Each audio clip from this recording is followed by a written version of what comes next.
이슈를 낍니다. 러시아 월드컵 조별 예선 2차전 경기 지난 24일 열렸었죠. 우리나라 대표팀 멕시코에 아쉽게 2대1로 패했습니다. 물론 아쉬움은 남았지만 1차전 스웨덴전에 비해서는 선수들 잘 뛰었다 이런 평가를 받았는데 그럼에도 지금 인터넷에서는요. 특정 선수는 물론이고 그 가족에게까지 도를 넘은 비난이 쏟아지고 있습니다. 무슨 이유 때문인지 먼저 영상으로 정리해봤습니다. 비난의 화살은 주로 장현수 선수와 김민우 선수에게 집중되고 있습니다. 공통점은 하나, 반칙으로 페널티킥을 내줬고 한국팀 패배로 이어졌다는 이유입니다. 특히 장현수 선수는 예상치 않은 동료 선수 부상의 원인 제공자라는 비난도 받고 있습니다. 스웨덴전에서 나온 이 패스 실수가 악몽의 시작이었습니다. 장현수의 패스를 받으려던 수비수 박주호가 착지 실수로 크게 다쳤고 교체로 들어간 김민우가 백태클로 페널티킥을 내주자 비난은 거세졌습니다. 멕시코와의 2차전에서는 장현수의 의욕이 앞선 태클이 화근이었습니다. 한 박자 빠른 태클을 하면서 핸들링 반칙으로 페널티킥을 허용한 데다 또 한 번의 성급한 태클로 두 번째 실점에 빌미도 줬다는 겁니다. 극도의 비난이 쏟아지자 장현수는 취재진을 피해 그라운드를 떠나야 했고 라커룸에서 한없이 눈물을 쏟았습니다. 잘해야 본전이다. 국가대표 수비수라는 자리를 보통 이렇게들 표현을 하곤 합니다. 공격수에 비해서 잘해도 빛나지 않는데 지면 온갖 비난을 받는 외롭고 또 괴로운 자리란 얘기입니다. 하지만 이번 월드컵 그 정도가 좀 심합니다. 지금 보시는 건 청와대 게시판에 올라온 청원들인데 4년 동안 감옥에 넣어달라. 군생활 시 100년 연장시켜달라. 구속영장 발부해달라. 국가대표 영구 제명 및 축구협회 비리 전수조사 청원한다. 이런 섬뜩한 내용 가득합니다. 슬라이딩만 해서 한국까지 오게 해달라. 국적을 멕시코로 바꿔달라. 그다음에 군면제 취소를 청원을 한다. 이런 조롱 섞인 요구도 많이 올라왔습니다.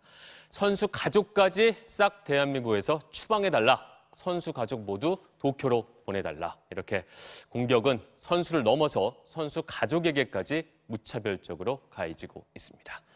악성 댓글에 시달리던 장현수 선수 결국 SNS 계정을 비공개로 바꿨고요. 불안정한 심리 탓에 독일전 출전 자체가 불투명한 그런 상황입니다. 축구를 사랑하기 때문에 이런 말들도 하는 거다. 이렇게 주장은 하고 싶겠지만 이 같은 과한 비난, 우리 대표팀의 사기 저하로 직결되고 있습니다. 실수를 한 선수는 본인이 팀 패배 원인이라는 죄책감에 시달리겠죠. 다른 선수들은 또 어떨까요? 나도 실수하면 저렇게 되겠구나. 이 같은 압박감에 짓눌릴 수밖에 없을 겁니다. 자, 이제 하루 앞으로 독일전이 다가왔는데 장현수 선수의 기용 여부도 딜레마일 겁니다. 그 안에 자신감을 되찾고 재기량을 발휘할 수 있을지도 장담할 수가 없을 거고요. 자, 그렇다고 주장 기성용의 부상까지 겹친 상황에서 부주장 선수죠. 장현수 선수를 빼기도 쉽지 않을 겁니다. 갑자기 바뀐 수비 라인업으로 세계 1위 독일을 상대한다. 이것도 더 위험할 수도 있을 겁니다. 신태용 감독의 고민 직접 들어보겠습니다. 상대가 우리보다 실력들이 어떻게 보면 다 나은 팀들이다 보니까 우리가 그 조직을 가지고 상대를 대응해야 되고 함부로 이제 수비 조직을 건들 수 있는 부분도 아니고 수비 문제보다도 우리 수비 선수들이 너무 자신감이 지금 많이 잃어버려서 그 부분이 너무 안타깝습니다.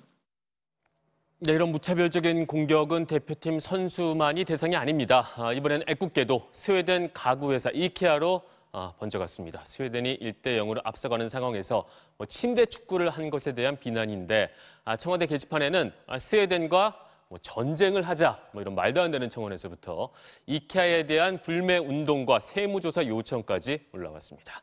심판도 공격에서 피해갈 수가 없었습니다. 누리꾼들은 편파적인 판정을 했다는 이유로 스웨덴 경기 주심의 SNS에 공격을 가했고요. 결국 심판 역시 SNS를 비공개로 전환해 버렸습니다.